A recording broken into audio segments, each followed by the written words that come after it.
তো নমস্কার বন্ধুরা, আজকে একটা মাঠে জাল দেওয়া আছে, কই মাছ ল্যাটা মাছের জাল।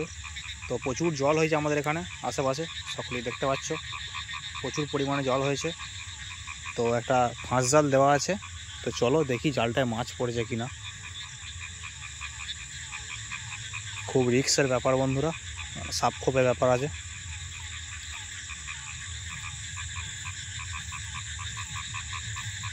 এটা দেখো জালটা দেওয়া আছে, তো মাছ কিন্তু পড়েছে, কই মাছ অলরেডি। তো দেখো, তোদের দেখাই।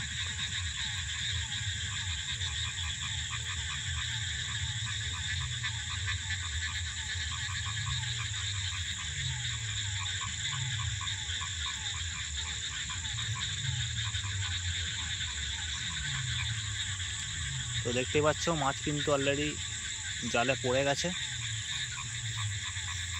তো এই পুরো জমিটাই এখন আমরা চেক করব মাছ আছে কি না আছে।